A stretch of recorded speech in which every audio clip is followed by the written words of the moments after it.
Paz do Senhor Jesus a todos vocês. Estamos iniciando o nosso segundo dia de exposição no livro de 2 Crônicas. E hoje estaremos meditando nos capítulos 4, 5 e 6. No capítulo 4, veremos os utensílios do templo.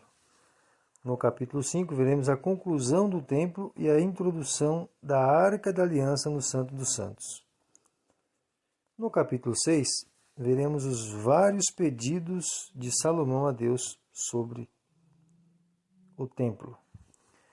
No capítulo 4, o cronista inicia a descrição dos utensílios no templo, pelo local chamado Pátio dos Sacerdotes, do versículo 1 até o 6. O primeiro item mencionado nesse Pátio dos Sacerdotes é o altar de bronze. Esse tinha 9 metros de largura e 9 metros de comprimento, e 4,5 metros de altura. Nesse altar eram realizados sacrifícios. O segundo item a ser mencionado é o mar de fundição, que na verdade era um grande tanque, que media 2,30 metros de diâmetro e 13,30 metros de circunferência. Possuía capacidade de 66 mil litros de água. Esse tanque ficava apoiado sobre 12 figuras semelhantes a touros, que de 2 em 2 olhavam para todas as direções. Essas direções apontavam para cada uma das regiões de onde vinham as 12 tribos de Israel. Esse mar de fundição era onde os sacerdotes se lavavam. O último item dentro do pátio dos sacerdotes eram as pias de lavar. Nessas pias, os sacerdotes lavavam os utensílios que pertenciam ao holocausto. Nos versículos 7 e 8, o cronista menciona os itens que haviam na sala grande do templo central. Nessa sala haviam 10 candeeiros de ouro, 10 mesas e 100 bacias de ouro.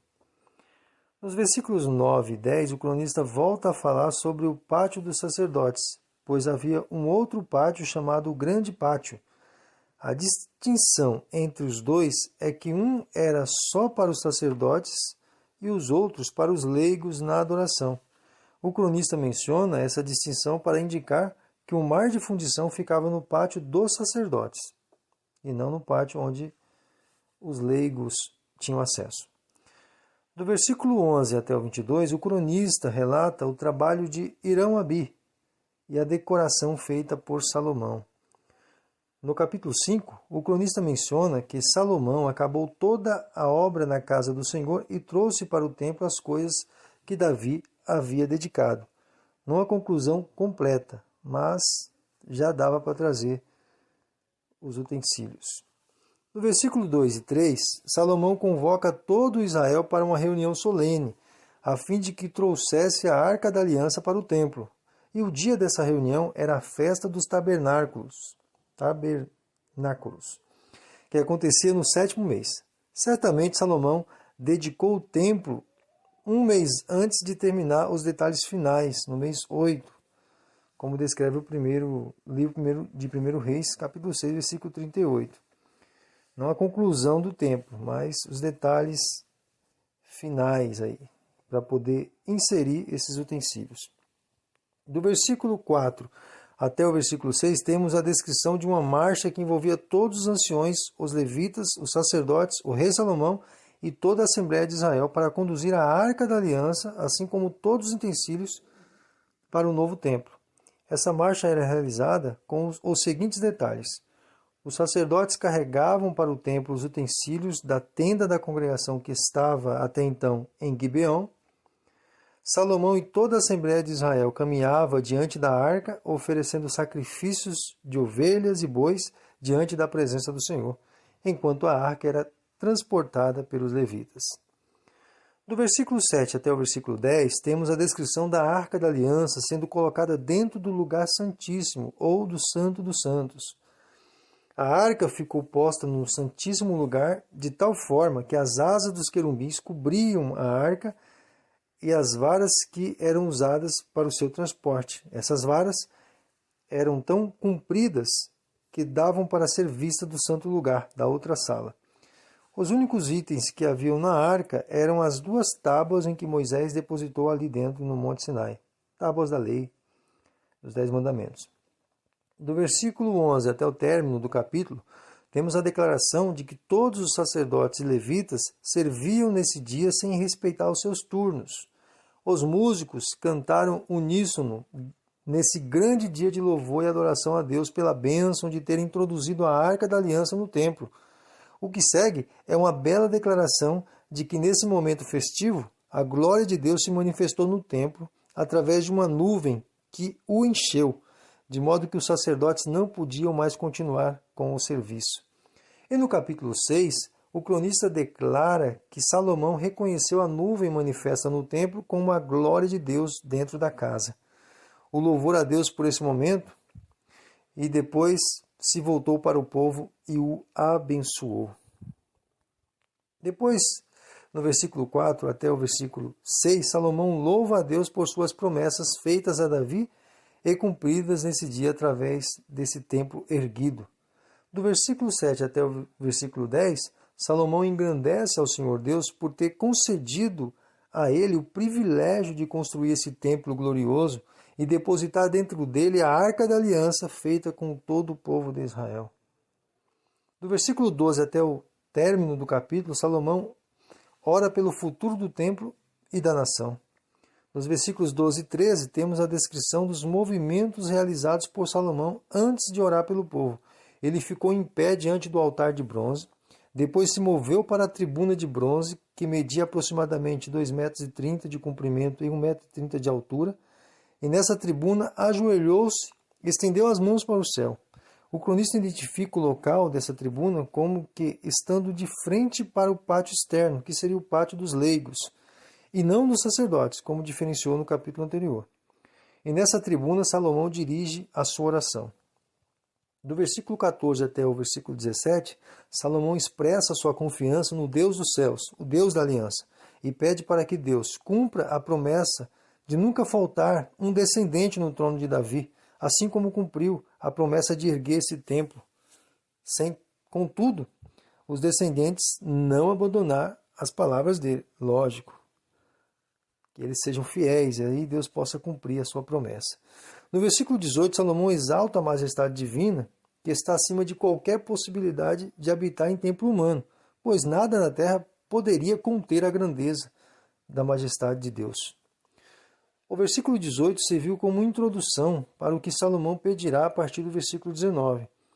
Do 19 até o 21, Salomão pede para que Deus considere os pedidos que serão feitos nesse templo, ouvindo as orações e perdoando os pecados daqueles que clamarem por ele. Salomão lembra a Deus da promessa que foi feita por ele, de que ele habitaria naquele lugar. O que segue a partir do versículo 22 são 7 pedidos realizados por Salomão.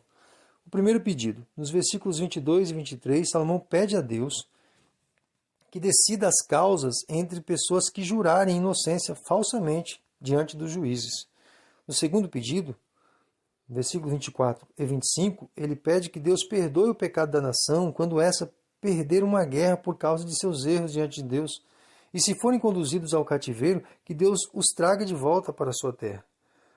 O terceiro pedido, no versículo 26 até o 27, ou 26 e 27, Salomão pede para que Deus perdoe o pecado do povo, quando a chuva deixar de cair como consequência desse pecado.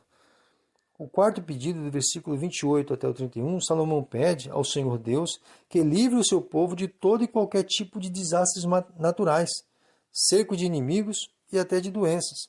Todas essas coisas poderiam vir sobre o povo por causa da quebra da aliança. E Salomão pede a Deus que avalie individualmente cada um e conceda misericórdia de acordo com a disposição do coração em andar na presença dele. O quinto pedido, dos versículos 32 e 33, Salomão pede a Deus que atenda de igual forma a oração dos estrangeiros que fizeram suas preces nesse templo, a fim de que todos reconheçam que o Senhor Deus de Israel também abençoa os povos da terra, e assim eles também possam temer ao Senhor. Sexto pedido, do versículo 34 e 35, Salomão pede a Deus que ouça a oração do povo quando este sair para guerrear contra outras nações e de lá do campo de batalha orar orarem a Deus, voltados para a cidade e para o templo em Jerusalém. E o sétimo pedido, do versículo 36 até o 39, Salomão suplica a Deus que ouça a oração do povo quando este for conduzido para uma terra muito distante por causa do pecado deles. E quando eles estiverem lá, nessa terra estrangeira, e orarem a Deus voltados para a cidade de Jerusalém e para o templo, com arrependimento e pedido de perdão pelos pecados, dispostos a se converterem de todo o coração e alma, ele pede que Deus faça justiça ao povo e os perdoe. Do versículo 40 até o término do capítulo, o cronista menciona o final da oração de Salomão, onde clama para que Deus não rejeite o templo agora erguido para sua habitação através da Arca da Aliança, e também não rejeite a aliança feita com o trono davídico, mas que por bondade mantenha tanto um quanto o outro, pois nisso repousa a alegria dos seus servos. Aqui finalizamos mais um dia de meditação no livro de 2 Crônicas. Salomão cumpriu aquilo que Deus confiou em suas mãos. Realizou o desejo de seu saudoso pai Davi.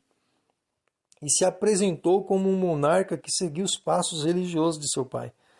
Mas demonstrou que o Senhor Deus o auxiliou em todas essas conquistas. O próprio Deus esteve com ele nessa obra. É certo que devemos honrar com os compromissos que o Senhor Deus nos confia. Mas mais certo ainda é confiar na providência de Deus para a realização dos compromissos que Ele nos concede. Temos a responsabilidade de fazer o que Deus nos manda, mas temos a bondade e a misericórdia dEle em nos auxiliar a cumprir as nossas responsabilidades. Nisso se manifesta a bondade e o amor de Deus. Ele exige que façamos o que nos manda fazer, mas nos dá suporte para realizar suas exigências. Não há outro Deus igual ao nosso Deus, porque não há outro Deus. Somente a Ele a honra, a glória e o louvor para todo sempre. Amém. Tenha um ótimo dia e até amanhã, querendo Deus.